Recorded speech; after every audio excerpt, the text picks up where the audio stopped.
자, 이건희 삼성 회장 사망했습니다.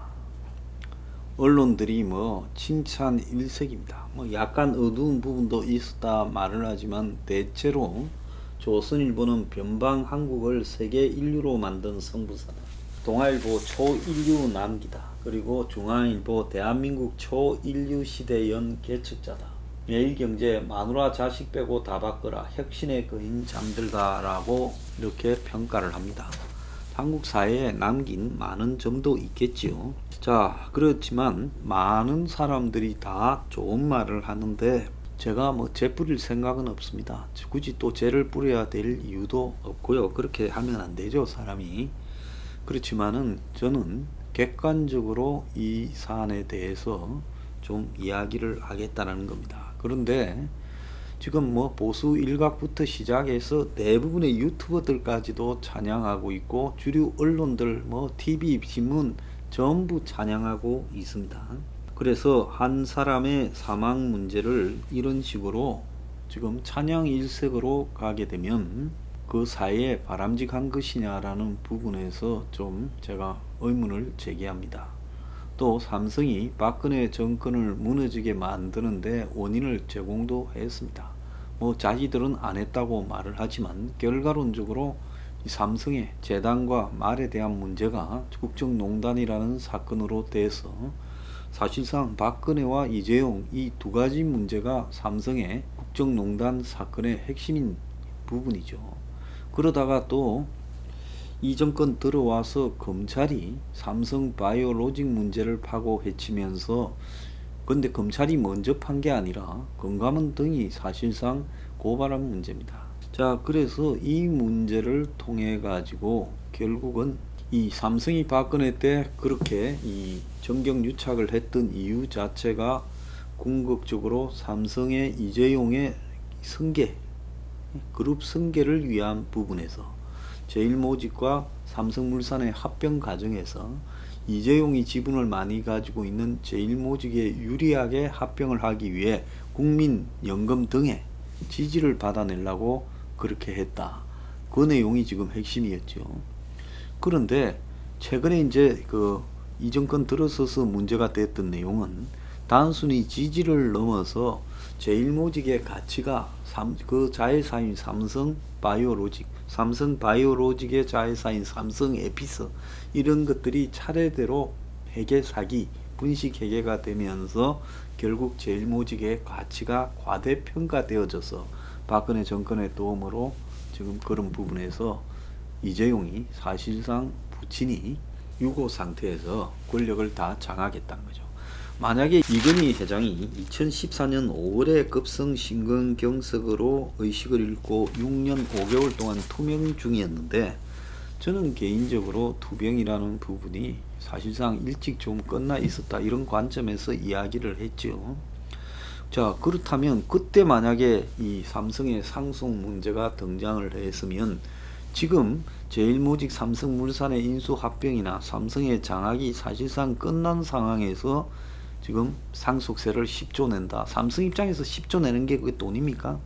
하는 문제하고 만약에 2014년 그때 부친이 쓰러졌을 때 직후에 사실상 돌아가셔서 그때 정리하려고 했다면 지금하고 그때하고의 비교해서 내야 될 부분의 차이가 얼마나 크겠느냐라는 부분입니다.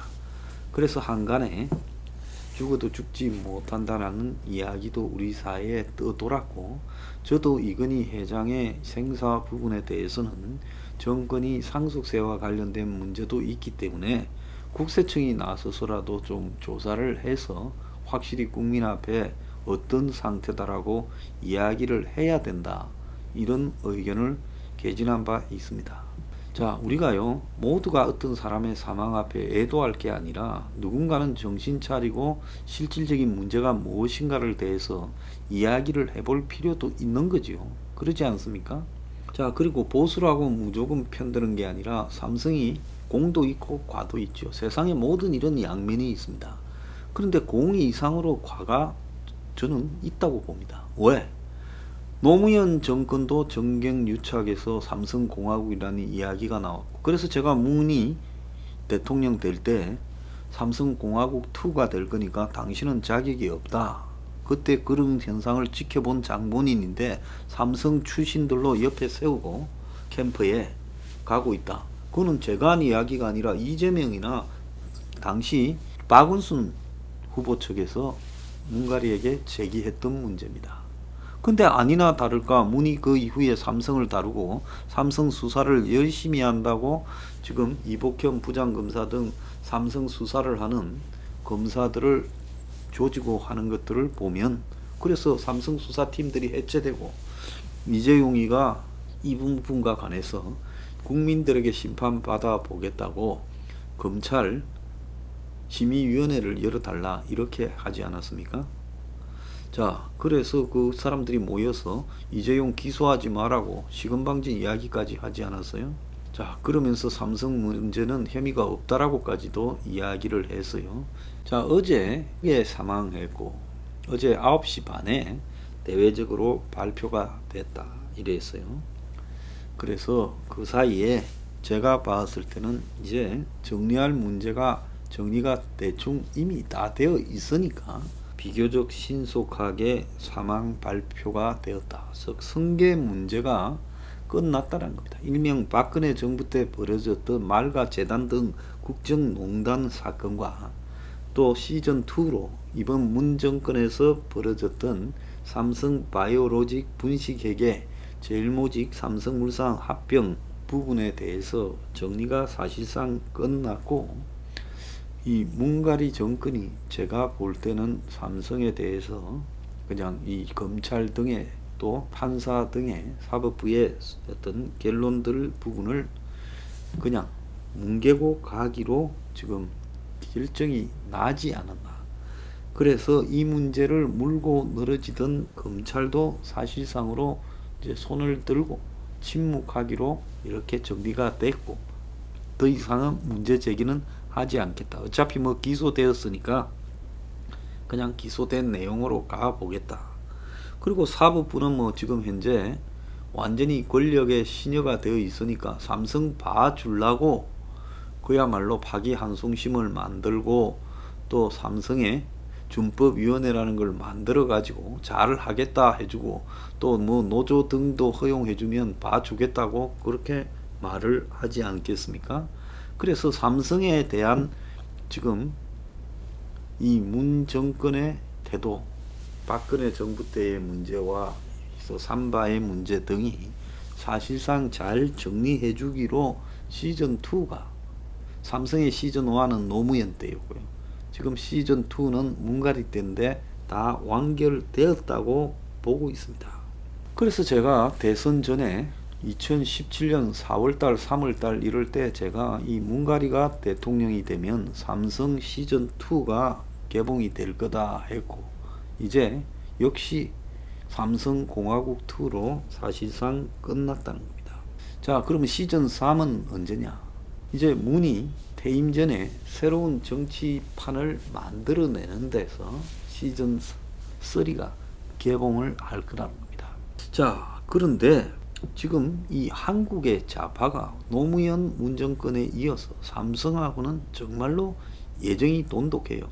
이 한국의 아스팔트 보수나 이 보수파는 삼성에 대해서 솔직히 말하면 제대로 얻어먹지도 못하고 막연한 짝사랑을 보내는 거고, 저 좌파들은 삼성하고 아주 짭짤하게 주고받는 관계로서 지금 가고 있다고 봅니다.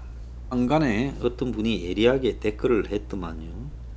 그래서 지금 문이 앞으로 뉴딜 펀드를 가지고 삼성, 이재용, 현대, 정의성 등의 불완전한 지배 구조를 그린 뉴딜과 디지털 뉴딜로 어떻게 도와주는가를 잘 봐라.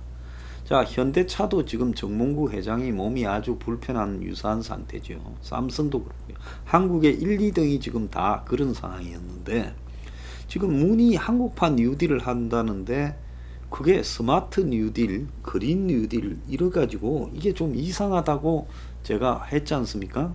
그러면서 170조, 10조 더 늘어가가지고 170조로 봐주겠다.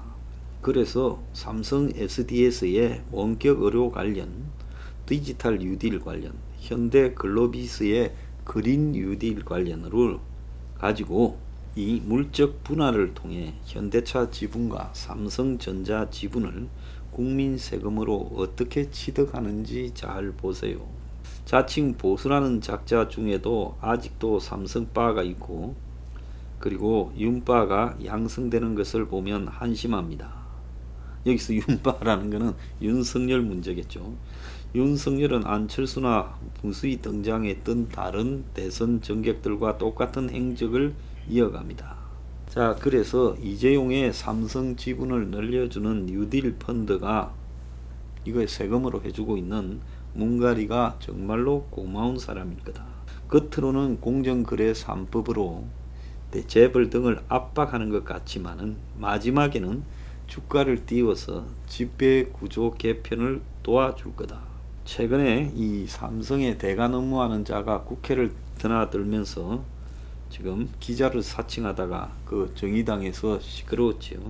자, 그 뒤에 삼성에서 법 제정만 되면 태양광 풍력에도 뛰어들겠다 이렇게 말했습니다.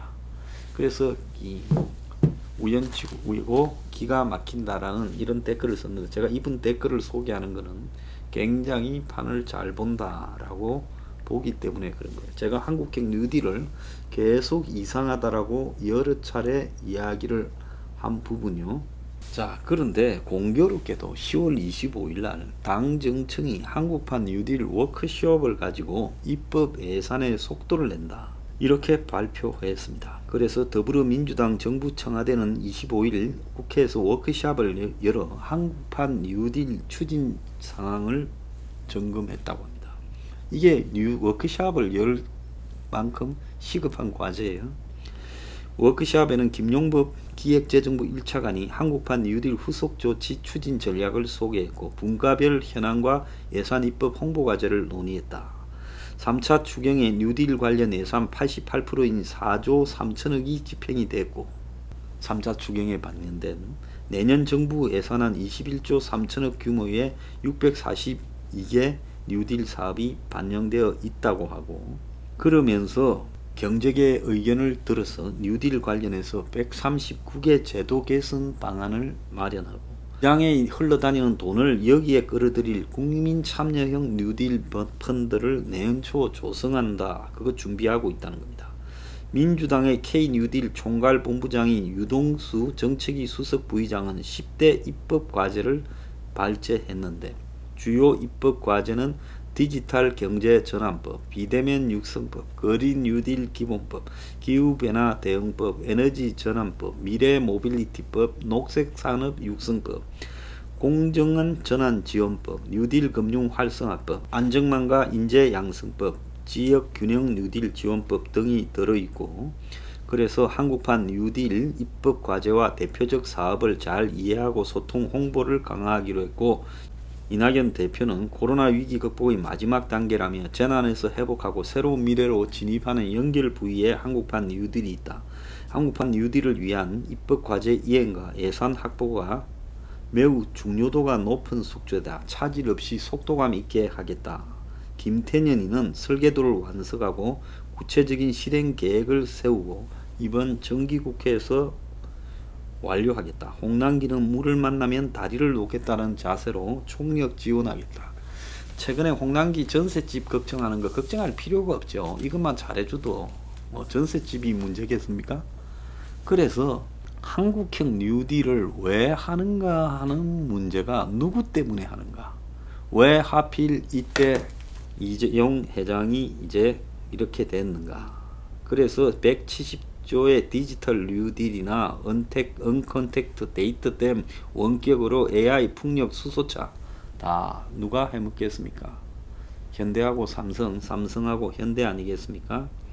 수골들도 삼성 좋아하고 여시제의 홍석현이도 요즘 큰 그림을 그리고 있는 것 같고, 보수판에 삼성의 앞에 서서 바람 잡는 사람들도 참 많고, 또 그들 중에 일부는 또 윤석열 띄우기도 하는 것 같고 화환도 열심히 보내고, 그래서 이건희 회장의 이 시점에서의 사망 발표, 1단계 법적인 문제 박근혜 때, 2단계 법적인 문제 문정권 때 삼바 다 이 해결책이 마련되고, 또 3단계로서 삼성의 지배력이 강화되는 것을 도우는, 물론 현대차도 거기에 끼어들고, 그래서 그런 문제가 한국형 뉴딜로 완성이 되는 거, 그리고 윤석열은 이 문제에 대해서 좀 물러서는 거, 이런 것들이 다 계획이 있었구나, 이렇게 지금 보여집니다.